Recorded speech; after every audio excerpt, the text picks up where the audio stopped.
Okay, so if we take the case of triangle, so I have taken three triangles here. Scalene triangle means no side is equal. Isosceles triangle, this means two sides are equal.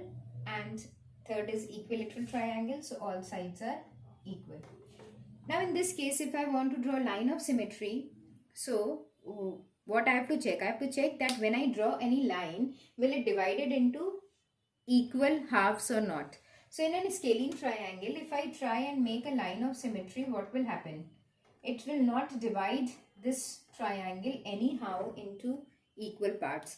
So when it is a scalene triangle where no sides are equal, then I have no line of symmetry. Okay, now if we take the case of an isosceles triangle, and if I draw a vertical line here, what will happen?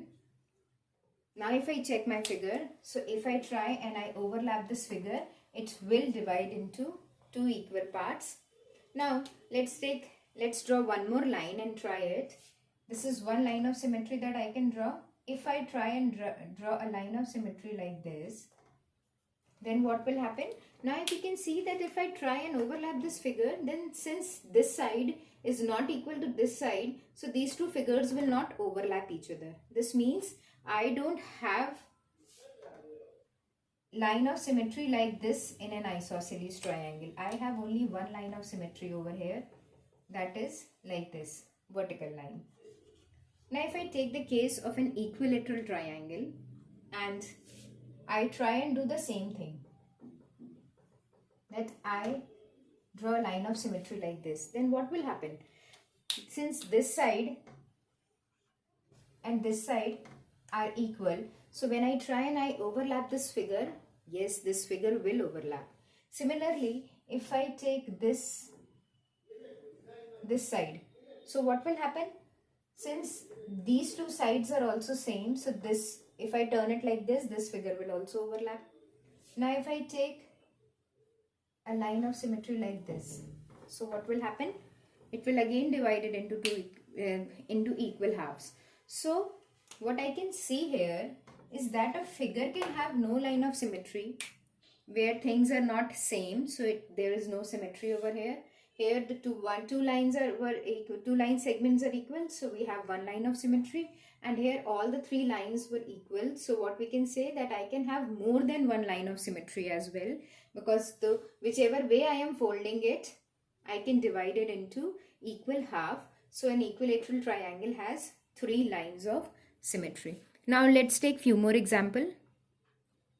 Okay, so now let us take the example of a square. I am taking a square over here, and I will try and I fold it so that things will become more clear to you. Okay, that how many lines of symmetry are there in a square.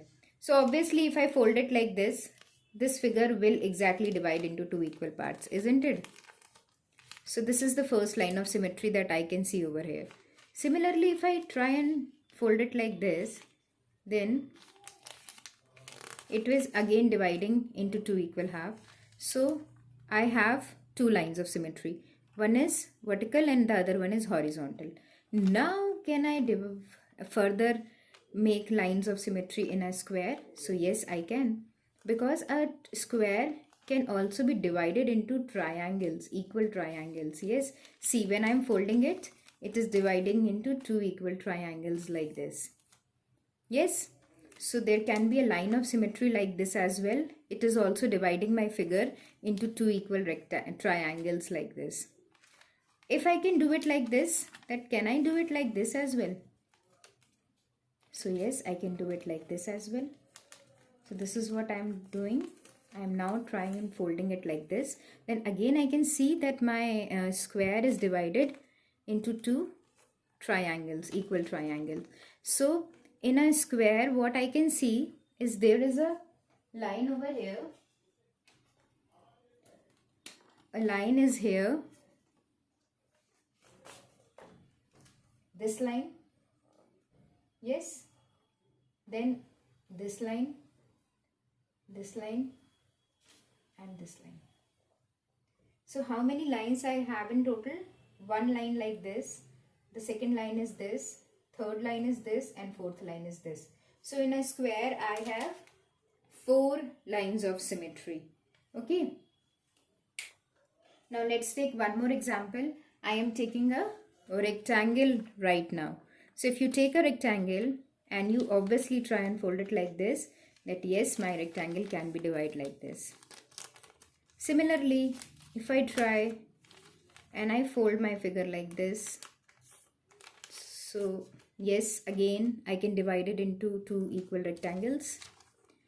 Yes, so I have 2 lines of symmetry. Now let's try the same thing what we tried with square, that I try and divide it into 2 equal triangles.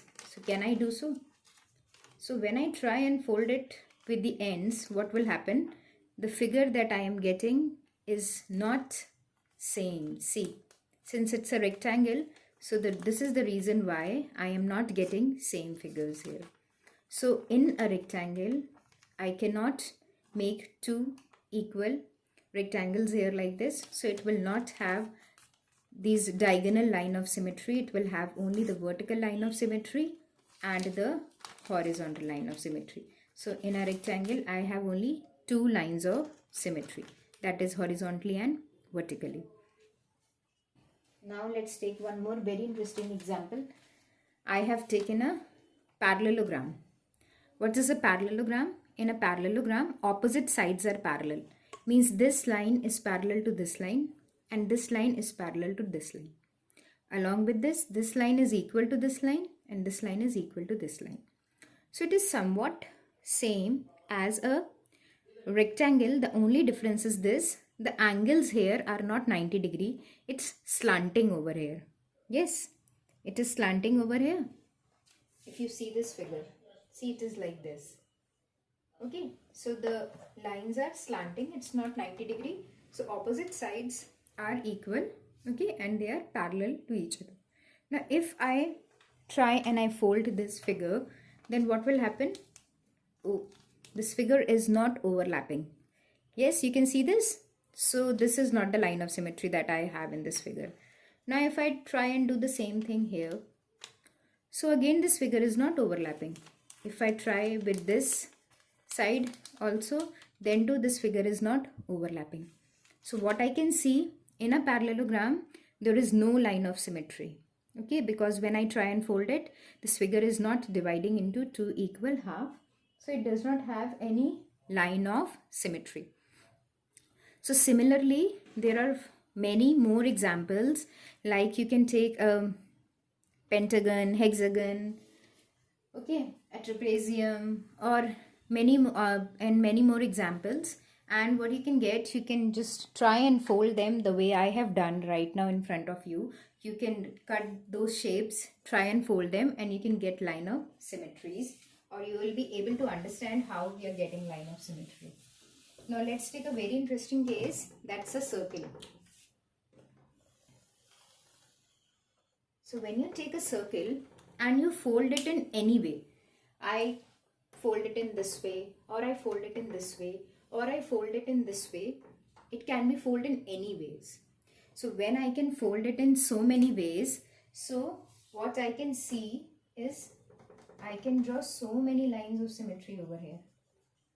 So many lines. I can draw a line of symmetry from here as well. I can draw a line of symmetry from here as well, or a line of symmetry like here. I can fold it from any way, any angle, any side, and it will be divided into 2 equal halves. So what I can say, it has countless line of symmetry or infinite line of symmetry, whatever term you want to use. It can have countless number of line of symmetries or infinite line of symmetry, because you try and you fold it in any ways, you will be able to fold it. Yes. Now there is one more very important point, that when we were doing equilateral triangle, so in an equilateral triangle, okay, in an equilateral triangle where the sides, all 3 sides were equal, I have 3 lines of symmetry. In a square, that has 4 sides and all 4 sides are equal, I have 4 lines of symmetry. So with this, what we can conclude, that if I take any regular figure, regular means where all sides are equal. So if I take a regular pentagon, so how many lines of symmetry it should have? 5, because it's a regular figure. So equilateral triangle has 3 sides, all 3 are equal, so it has 3 lines of symmetry. Square has 4 sides, all 4 sides are equal, so it has 4 lines of symmetry. A regular pentagon has 5 lines of symmetry. Similarly, if I take a regular hexagon, so it will have 6 lines of symmetry, and so on. So any regular figure will have the same number of line of symmetry as the number of side is there in that particular polygons. Okay. Now let's come to the exercise. So in your exercise, you have question number 1, 2 and 3, in which you have to draw the line of symmetry of the shapes and then count the number of symmetry that you have. So your homework is question number 1, 2 and 3, and that you will do in your in your book only. No need to do it in your notebooks. Okay. Now this is it for today. Thank you so much.